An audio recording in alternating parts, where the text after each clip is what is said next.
જય શ્રી કૃષ્ણ, જય માતાજી મિત્રો, ભાઈઓ અને મારી વહાલી બહેનો. વાર્તા શરૂ કરું એની પહેલા વિડીયો લાઈક કરતાની સાથે ચેનલને અવશ્ય સબસ્ક્રાઇબ કરો. ગુજ્જુ ટોલ્કની સાથે હું તમારો નાનો ભાઈ વિશાલ. આજની આપણી વાર્તાનું નામ છે ન્યાય. સપના વહુ. ખૂબ જ ભૂખ લાગી છે. જમવાનું તૈયાર છે તો મને આપો. નાસ્તો કર્યા પછી મારે કોઈ અગત્યના કામ માટે બહાર જવાનું છે.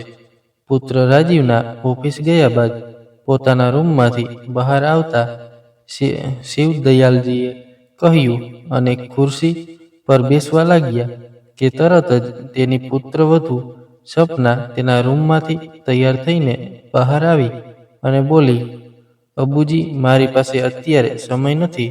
હું મારી બહેન સાથે ખરીદી કરવા જાઉં છું. તે મારી રાહ જોવે છે. આટલું કહીને સપના બહાર જવા લાગી ત્યારે શિવદયાલજીએ કહ્યું, પણ આ પુત્રવધુ, મને બહુ ભૂખ લાગી છે અને પછી દવા પણ લેવી પડે છે. જો હું ખોરાક ખાઈશ તો જ હું દવા લઈ શકીશ. પછી સપનાએ કડક અવાજમાં કહ્યું, હે ભગવાન, તમને એક વખત કહેવાથી સંભળાતું નથી? હું 1 કલાકમાં પાછી આવી જઈશ. તો તમને બહુ ભૂખ લાગી હોય તો ચા બનાવીને પી લો, પણ મારી પાસે હાલમાં ટાઈમ નથી. આ પહેલા શિવદયાલજી બીજું કંઈ બોલે તે પહેલા સપના બહાર આવી તેનું સ્કૂટર ચાલુ કરીને જતી રહી. શિવદયાલજી પોતાના પુત્રવધુને આશ્ચર્યથી જોઈ રહ્યા. બીજો કોઈ વિકલ્પ ન હતો. તેથી શિવદયાલજી રસોડામાં ગયા અને ચા બનાવવા અને 1 કપ ચા સાથે બ્રેડનો ટુકડો લઈને ખાવા લાગ્યા. પરંતુ ઘણો સમય વીતી ગયો હતો. હવે શિવદયાલજી ભૂખના કારણે ખરાબ અનુભવી રહ્યા હતા. પોતાના રૂમમાં બેસીને તેની નજર ટેબલ પર રાખેલી પત્નીની તસવીર તરફ ગઈ અને અચાનક ભૂતકાળની યાદો તેના મનમાં ફરવા લાગી. જ્યાં સુધી તેમની પત્ની કૌશલ્યાજી તેમની સાથે હતી ત્યાં સુધી પુત્ર અને પુત્રવધુએ તેમની સાથે ખૂબ જ સારો વ્યવહાર કર્યો હતો. પોતાની સાથે વાત કરવી તો બહુ દૂરની વાત હતી. પુત્રવધુએ ક્યારેય સસરા સાથે ઊંચા અવાજે વાત પણ કરી ન હતી. શિવદયાલજી બહારના તમામ કામો સંભાળતા હતા અને કૌશલ્યાજી ઘરના દરેક કામની સંભાળ લેતા હતા. પુત્રવધુ પણ સાસુ સસરાને ખૂબ માન આપતી.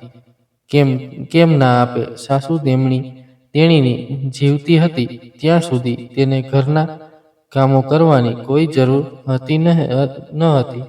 તેને મફત નોકરાણી મળી હતી. પણ પરિવર્તન એ કુદરતનો નિયમ છે. સમય હંમેશા એક સરખો રહેતો નથી. ધીરે ધીરે કૌશલ્યાજીની તબિયત બગડવા લાગી. જ્યારે ડોક્ટરે તેમનો ટેસ્ટ કરાવ્યો ત્યારે ટેસ્ટમાં જે ખુલાસો થયો તે જાણીને શિવદયાલજીનું દિલ તૂટી ગયું. ડોક્ટરે કહ્યું કે તેની પત્નીને કેન્સર છે, પરંતુ શિવદયાલજી પોતાની પત્નીને ગુમાવવા માંગતા ન હતા. સારવાર ખર્ચાળ છે, પરંતુ ખર્ચની ચિંતા કર્યા વિના તેણે કૌશલ્યાજીની સારવાર શરૂ કરાવી. પછી પુત્રવધુ અને તેના પુત્રએ પણ તેમના માતા પિતા સાથે સીધી વાત કરવાનું બંધ કરી દીધું. પરંતુ શિવદયાલજી અને કૌશલ્યાજી તેમના પુત્ર અને પુત્રવધુના આ બદલાયેલા વર્તનનું કારણ સમજી શક્યા નહીં. એક દિવસ શિવદયાલજીનો પુત્ર તેમની પાસે આવ્યો અને કહ્યું, પિતાજી, તમે જાણો છો કે માતાની બીમારી છેલ્લા સ્ટેજ પર છે અને જ્યારે માતાને બચાવી શકાય તેમ નથી. આટલા પૈસા ખર્ચવાની શું જરૂર છે? આ રીતે તમે અમને ગરીબ બનાવી દેશો. ઓછામાં ઓછું તમારે મારી પત્ની અને બાળક વિશે તો વિચારવું જોઈએ ને. પુત્રના આ શબ્દો સાંભળીને શિવદયાલજીનું હૃદય માનું ડૂબી ગયું. તેમણે ભારે હૈયે કહ્યું, દીકરા, આ પૈસા મેં મારી કમાણીમાંથી લીધા છે. તમારી માતાની સારવાર માટે બચત રાખ્યા હતા એ છે. તો તમને આમાં શું વાંધો છે? અને દીકરા, તું કોની આવી વાત કરે છે? તેના વિશે જરા વિચારો. તમે ત્યાં છો એ જ માં તમને આ દુનિયામાં લાવી છે. તારી માતાએ તારા માટે શું નથી કર્યું? પછી રાજીવે ગુસ્સામાં કહ્યું, હા હા, તેથી તેણે કોઈ મોટો ઉપકાર કર્યો નથી. પોતાના બાળકો માટે આવું કોણ નથી કરતું? તેમના પુત્રના આવા શબ્દો સાંભળતા જ શિવદયાલજી સમજી ગયા કે આજે તેમની માતાનો પ્રેમ પૈસા કરતા ઓછો થઈ ગયો છે. પરંતુ તેમ છતાં તેમણે હાર ન માની. તેઓ તેમની પત્નીને ખૂબ જ પ્રેમ કરતા હતા. તેણીને બચાવવા માટે તેના છેલ્લા શ્વાસ સુધી કોશિશ કરી, પણ કદાચ કુદરતના મનમાં કંઈક બીજું હતું. લગભગ 6 મહિનાની સારવાર બાદ કૌશલ્યાજીએ તેમના પતિને કાયમ માટે અલવિદા કહી દીધું. તેમના પત્ની જતાની સાથે જાણે શિવદયાલજીની દુનિયા ખતમ થઈ ગઈ હોય તેવું લાગ્યું. ઘણીવાર સપના તેની સાથે આટલા મોટા અવાજે અને સંસ્કારી રીતે વાત કરતી, અને જો તે તેને કંઈ કહે તો તેણે તેના પુત્ર રાજીવના ગુસ્સાનો સામનો કરવો પડતો. શિવદયાલજી આ ક્રૂર દુનિયા બિલકુલ એકલા પડી ગયા હતા. તેમ છતાં તેમના 12 વર્ષના પુત્ર સમીરને તેમની સાથે સમય વિતાવવો અને વાત કરવી પસંદ હતી. શિવદયાલજીને તેમની સાથે બેસવાનો બહુ મોકો ન મળ્યો.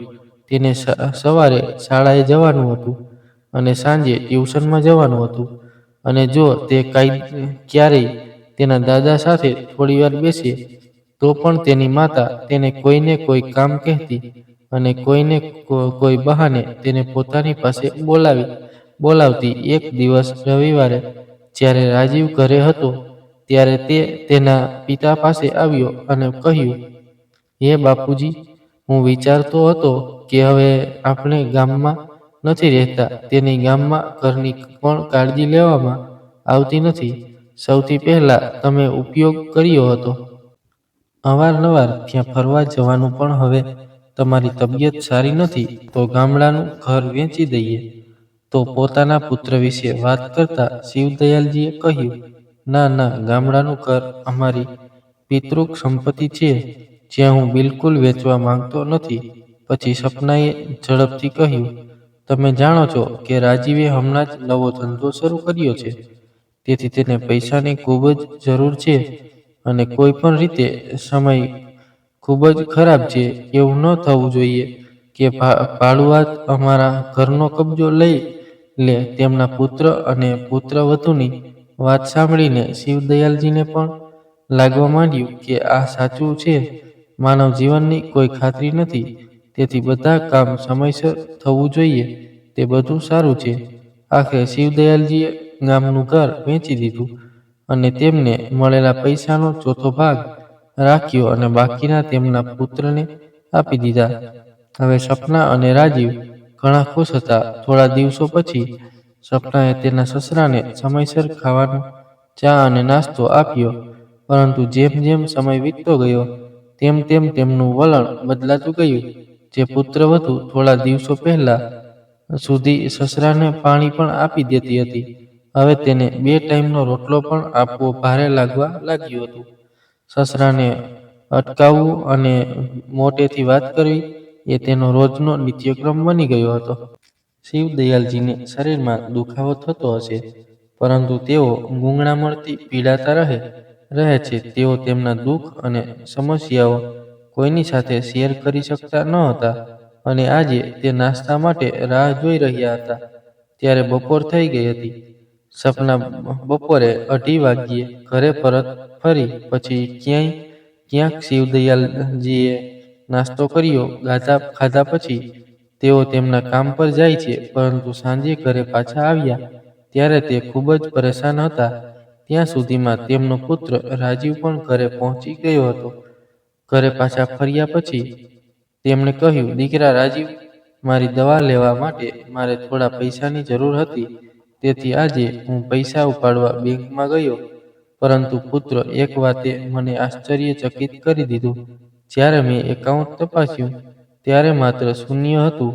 તે રકમ ત્યાં પડી હતી થોડા સમય પહેલા. તો આ કેવી રીતે થઈ શકે? જેથી મેં મારા ખાતામાં 20 લાખ રૂપિયા જમા કરાવ્યા હતા, તો પછી આટલા બધા પૈસા ક્યાં ગાયબ થઈ ગયા? હવે આપણા બે સિવાય એક ખાતામાંથી કોઈ પૈસા ઉપાડી શકતું નથી. તમે જાણો કે મામલો શું છે? કારણ કે હું વારંવાર બેંકમાં જઈને આ કામ કરી શકતો નથી. પછી રાજીવે ગુસ્સાથી ઉકળતા કહ્યું, પપ્પા, જ્યારે તમે જાણો છો કે બેંકમાં અમારું સંયુક્ત ખાતું છે અને ધંધો ચલાવવા માટે મને પૈસાની જરૂર છે, હું તમારા પૈસા ઉપાડી લઉં તો પણ શું મોટી સમસ્યા છે? લાંબો સમય બેંકમાં રાખ્યા હોત તો અને તો પછી તમારે પૈસાની શી જરૂર છે? પુત્રની વાત સાંભળીને શિવદયાલજી ચોંકી ગયા. રાજીવ એમની વાત કહીને પોતાના રૂમમાં ચાલ્યો ગયો અને શિવદયાલજી ત્યાં જ તેમની સામે આશ્ચર્યચકિત નજરે જોઈ રહ્યા.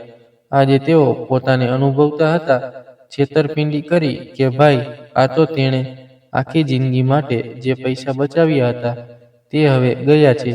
થોડો સમય વીતી ગયા પછી એક દિવસ સપનાએ શિવદયાલજીને કહ્યું, બાપુજી, રસોડામાં કેટલા ગંદા વાસણો પડ્યા છે, તો તેને ધોઈ લો, આજે મારી તબિયત સારી નથી. આટલું કહીને સપના તેના રૂમમાં સૂઈ ગઈ. શિવદયાલજીએ વિચાર્યું કે તેમણે તેમની પુત્રવધૂને મદદ કરવી જોઈએ અને તેમણે બધા વાસણો સારી રીતે સાફ કર્યા. તે દિવસથી દરરોજ સવારે રસોડામાં બધા ગંદા વાસણો સાફ કરવાની જવાબદારી શિવદયાલજીની બની ગઈ. ક્યારેક જ્યારે તેનો પુત્ર સમીર તેની માતાને તેના દાદા સાથે આવું વર્તન કરતા જોતો હતો, તે તેનો વિરોધ કરવા લાગ્યો, પરંતુ સપના તેના બદલે બૂમો પાડતી અને કહેતી, તારા અભ્યાસ પર ધ્યાન કેન્દ્રિત કર, અને તેને ઠપકો આપીને તેના રૂમમાં મોકલી દેતી. વધતી જતી ઉંમર સાથે શિવદયાલજીને કમરનો દુખાવો થવા લાગ્યો, પરંતુ તેમ છતાં તેઓ પોતાનું કામ કોઈક રીતે કરી લેતા હતા જેથી ઘરમાં શાંતિ રહે. પરંતુ આનાથી પણ સપનાને શાંતિ ન મળી. ધીમે ધીમે તેણે શિવદયાલજી પર કામનો બોજ વધારવાનું શરૂ કર્યું. એક દિવસ તેને કમરમાં એટલો તીવ્ર દુખાવો થયો કે તે અસહ્ય બની ગયું. હવે તેના માટે ઉઠવું પણ મુશ્કેલ બની ગયું હતું. તેથી તેણે ઘરનું કામ કરવાની ના પાડી. તે દિવસ પછી શિવદયાલજી માટે સપનાની આંખોમાં બળતરા થવા લાગી. સપનાને તેના બીમાર સસરાને ખવડાવવા અને તેની સારવાર માટે પૈસા ખર્ચવા માટે એક મોટો બોજ લાગવા લાગ્યો. એક દિવસ તેણે નક્કી કર્યું કે શિવદયાલજીને વૃદ્ધાશ્રમમાં મોકલવામાં આવશે. શિવદયાલજી પોતાનું ઘર છોડીને વૃદ્ધાશ્રમ જવા માંગતા ન હતા અને સમીર પણ પોતાના દાદાને તેમનાથી દૂર જતા જોઈને રડવા લાગ્યો અને ચીસો પાડવા લાગ્યો. તે તેમના વિના રહી શકશે નહીં. પરંતુ સપના જે ઈચ્છતી હતી તે થયું. દાદા અને પુત્રની વારંવારની આજીજી છતાં પુત્ર અને પુત્રવધૂએ લાચાર અને વૃદ્ધ પિતાને બોજ સમજીને વૃદ્ધાશ્રમમાં મોકલી દીધા. સમય પોતાની ગતિએ પસાર થવા લાગ્યો. આજે શિવદયાલસિંહ વૃદ્ધાશ્રમ ગયા હતા. 13 વર્ષ વીતી ગયા. બરાબર 13 વર્ષ પછી સમીર એ જ વૃદ્ધાશ્રમની સામે ઊભો હતો જ્યાં તેના દાદા રહેતા હતા. સમીર જેવો અંદર ગયો અને તેના દાદા પાસે પહોંચ્યો, શિવદયાલજી તેના ઊંચા શરીર અને સારા શરીરને જોઈને તેને ઓળખી શક્યા નહીં. દાદા, તમે કેમ છો? સમીરે આંખોમાં આંસુ સાથે તેના ચરણ સ્પર્શ કરતા કહ્યું. ત્યારે શિવદયાલજીએ ધ્રુજતા સ્વરે કહ્યું, અરે દીકરા, તું મારો સમીર છે ને? અને આટલું કહેતા જ તેની વૃદ્ધ આંખોમાંથી પ્રેમભર્યા આંસુનો ફુવારો ફૂટી નીકળ્યો. તેણે પોતાના પુત્રને પ્રેમથી ગળે લગાવ્યો અને થોડીવાર સુધી બંને બાજુથી સતત આંસુ વહી રહ્યા. થોડીવાર પછી પોતાની જાત પર કાબુ રાખતા સમીરે કહ્યું, બહુ થઈ ગયું દાદાજી, પ્લીઝ હવે થોભો, પ્લીઝ રડશો નહીં. હવે તમારા રડવાના દિવસો પૂરા થઈ ગયા છે. આજે જ તમે મારી સાથે તમારા ઘરે જશો. તેથી જ શિવદયાલજી કહેવા લાગ્યા, દીકરા, તું શું મજાક કરે છે? કેમ મને વર્ષો પહેલા અપમાનિત કરી ને તે ઘરમાંથી કાઢી મૂકવામાં આવ્યો હતો. આ વૃદ્ધાશ્રમ હવે મારું ઘર છે અને મને અહીં રહેવાની આદત પડી ગઈ છે. હું હવે એમને જોવા માંગતો નથી. હવે જો યમરાજ મને લેવા આવે તો પણ મને કોઈ વાંધો નથી. પણ મને એક વાત કહો, આટલા સમયમાં તમને તમારા દાદા યાદ નથી આવ્યા? આ ક્યારેક થઈ શકે છે દાદા કે મેં તમને યાદ ના કર્યા હોય? સમીરે ભાવુક થઈને કહ્યું, તમને આ વૃદ્ધાશ્રમમાં મોકલવામાં આવ્યા ત્યારે હું બહુ નાનો હતો. હું ખૂબ રડ્યો. મેં મમ્મી પપ્પાને સમજાવવાનો ઘણો પ્રયત્ન કર્યો કે તમને ઘરે લઈ આવે, પણ તેઓએ મારી વાત સાંભળી નહીં. ત્યારબાદ જ્યારે મેં 12માની પરીક્ષા પાસ કરી ત્યારે મારા માતા પિતાએ મને વિદેશ મોકલી દીધો. વિદેશ ગયા પછી હું ક્યારેય ઘરે આવ્યો નથી. મેં મારો અભ્યાસ પૂરો કર્યો ત્યારે મને ત્યાં નોકરી મળી ગઈ અને હવે તારો પુત્ર પરદેશથી સારી એવી કમાણી કરીને પાછો આવ્યો છે. સમીરે કહ્યું, મમ્મી અને પપ્પા મને ખૂબ યાદ કરે છે, પણ તેઓએ તમારી સાથે જે કર્યું તે હું ભૂલી શક્યો નથી. તેથી હું પણ ક્યારેય તેમને મળવા આવ્યો નથી. હું લગભગ 10 દિવસ પહેલા ભારત પાછો ફર્યો હતો, પરંતુ ભારત પહોંચતાની સાથે જ હું તમને મળવા માટે તરત જ આવી શક્યો ન હતો. ત્યાં ઘણું કામ હતું જે કરવાનું હતું, તેથી મને તમને મળવામાં થોડું મોડું થયું. પરંતુ દાદા, હવે હું તમને કોઈ પણ પ્રકારની મુશ્કેલીનો સામનો નહીં કરવા દઉં. વાત કરતી વખતે સમીરે જોયું કે તેના દાદા સતત આંસુ ભરેલી આંખો સાથે તેની સામે જોઈ રહ્યા હતા. પછી સમીરે તેના ખભા પર હાથ મૂકીને પૂછ્યું, અરે શું થયું દાદા? તમે ક્યાં ખોવાઈ ગયા છો? શિવદયાલજીએ કહ્યું, હું ફક્ત વિચારતો હતો કે મને ખબર નથી કે તમને મળવાની મારી છેલ્લી ઈચ્છા ક્યારેય પૂરી થશે કે નહીં. શું તું પણ બીજા બધાની જેમ મને ભૂલી ગયો છે?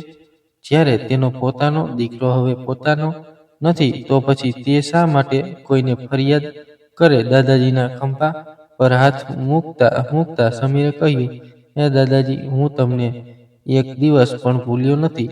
પણ મારે શું કરવું જોઈએ? તમારી પાસે આવતા પહેલા મારા પોતાના પગ પર ઊભું થવું મારા માટે ખૂબ જ જરૂરી હતું.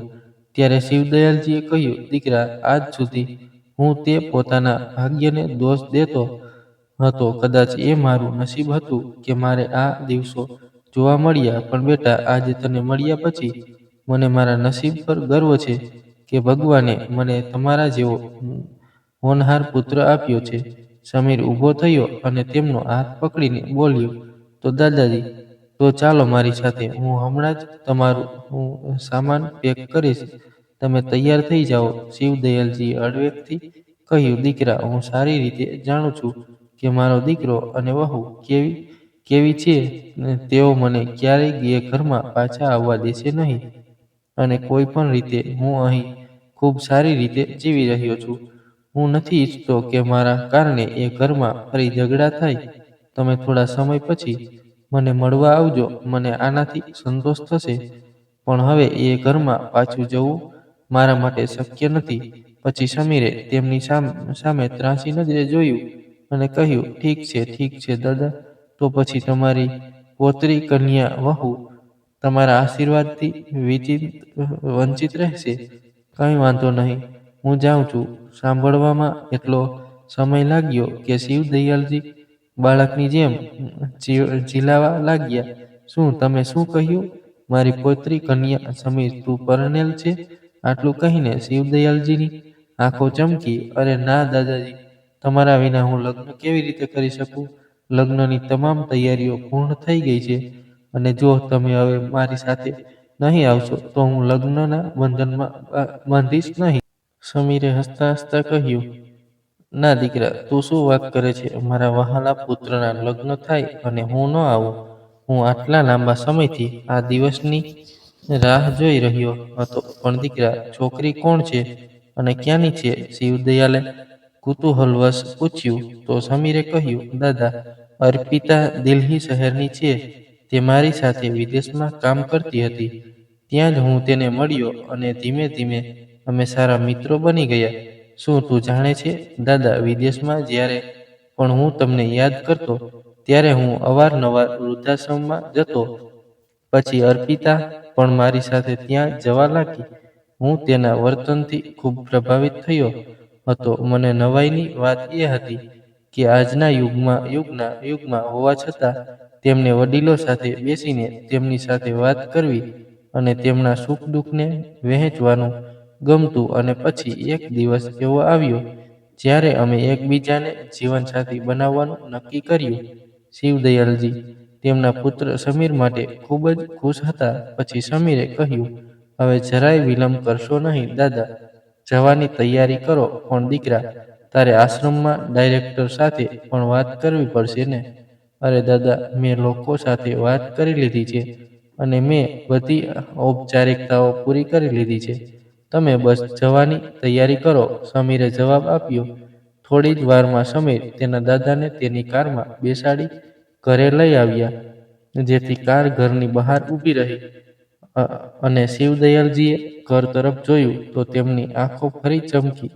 તેણે પોતાની મહેનતની કમાણીથી આ ઘર બનાવ્યું હતું અને તે આજે પણ તેના નામે હતું, પરંતુ તેમ છતાં આ ઘરમાં તેના માટે કોઈ સ્થાન ન હતું.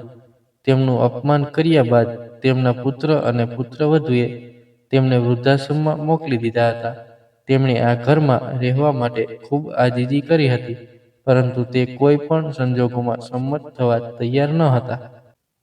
તે તેની ખરાબ વહુ હતી અને છેવટે તેના પોતાના પુત્રને તેને દગો આપ્યો હતો.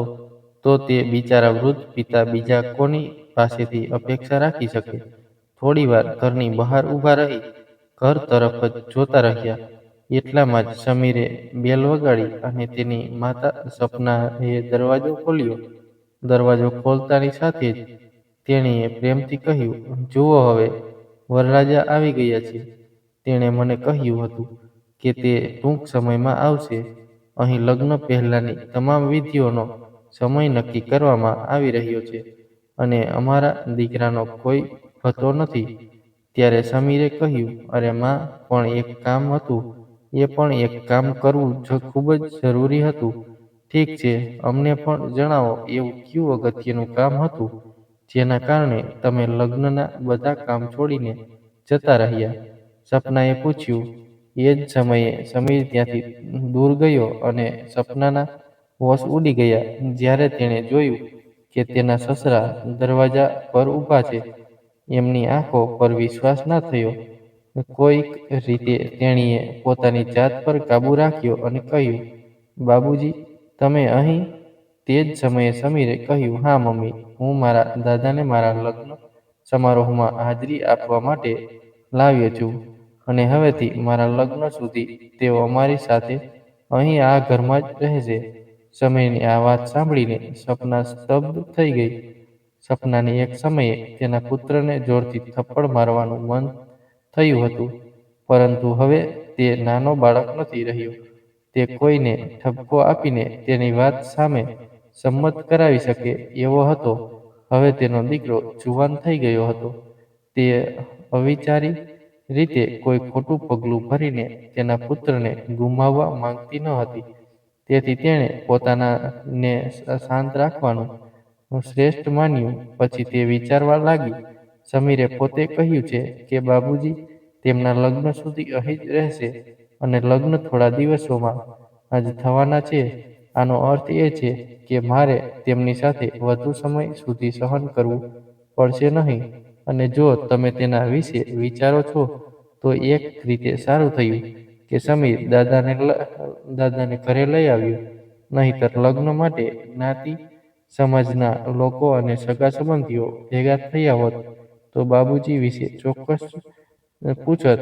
મેં બધાને કહ્યું હતું કે તે ગામમાં રહે છે અને હવે જો તે સમીરના લગ્નમાં ન આવ્યા હોત તો અમારી બદનામી થઈ હોત. પછી મારી ભાભી વહુ અર્પિતાના માતા પિતાને પણ ખબર છે કે સમીરના તેના દાદા પણ છે. તે લોકોએ પણ ચોક્કસપણે તેને મળવાનું કહ્યું હતું. હવે બાપુજી તેના આગમનથી બધાની બોલતી બંધ થઈ જશે અને મારે પણ લાંબા સમય સુધી તેમનો બોજ નહીં સહન કરવો પડે. લગ્ન પછી તે તેના વૃદ્ધાશ્રમ અને અમે અમારા ઘરે રહીશું.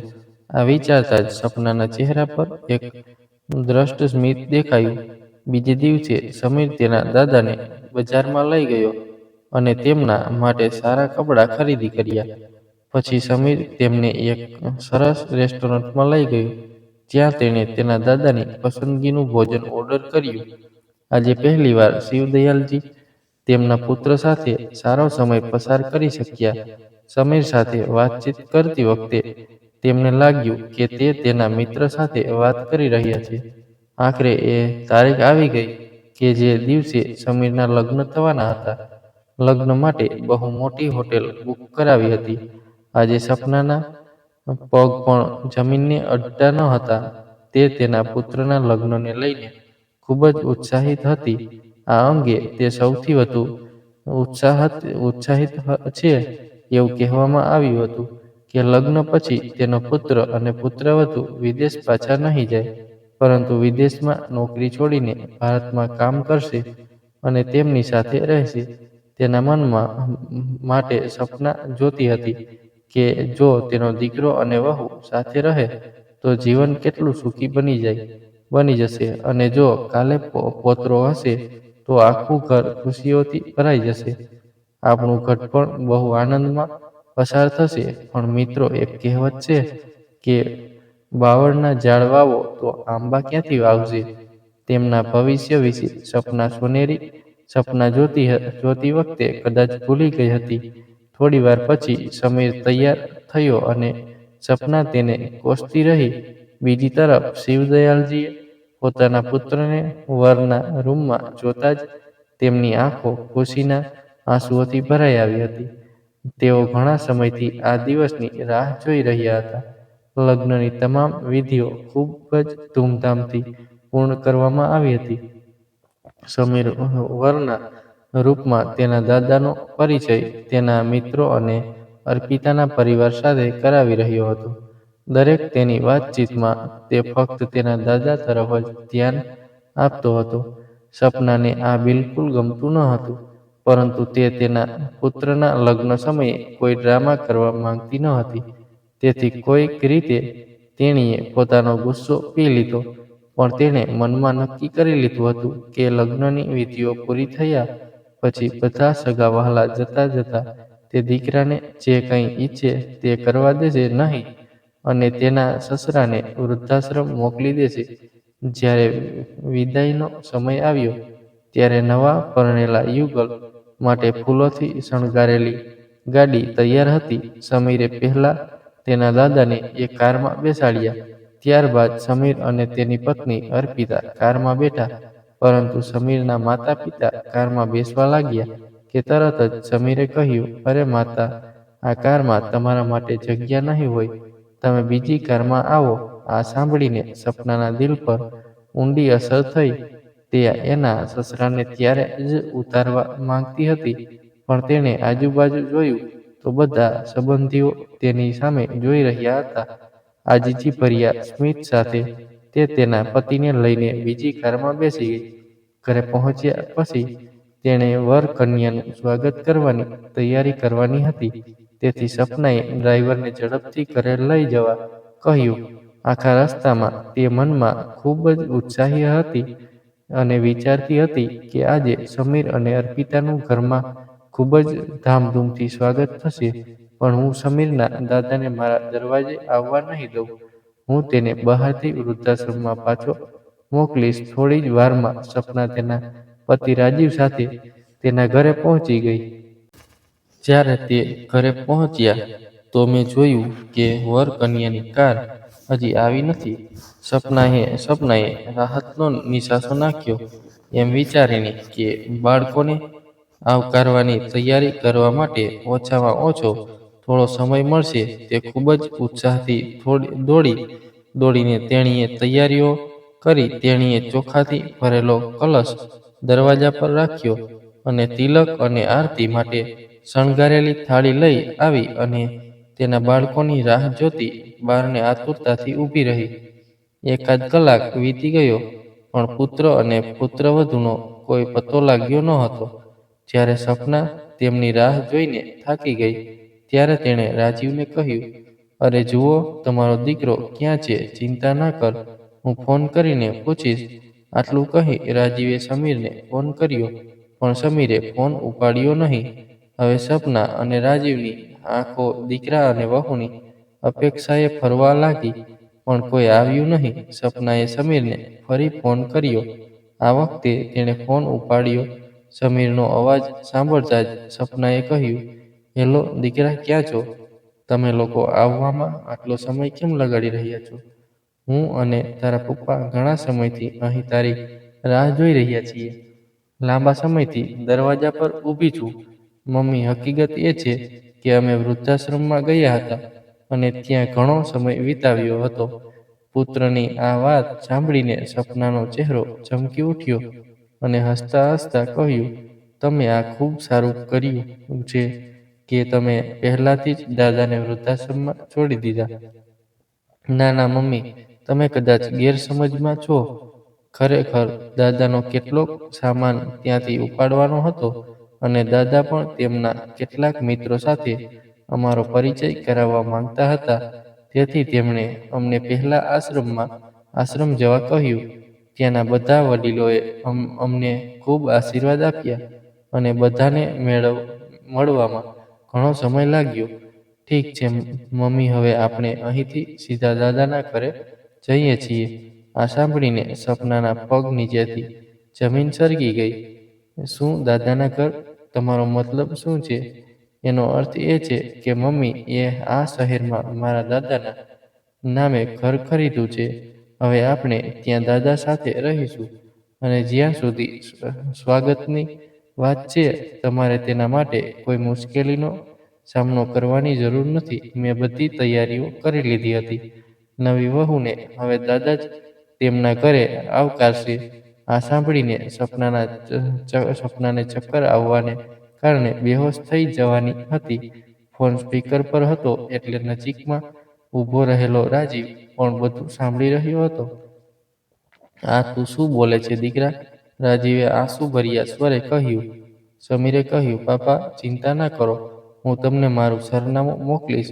તમે લોકો જ્યારે પણ અમને મળવા માંગતા હો ત્યારે તમે અહીં આવી શકો છો."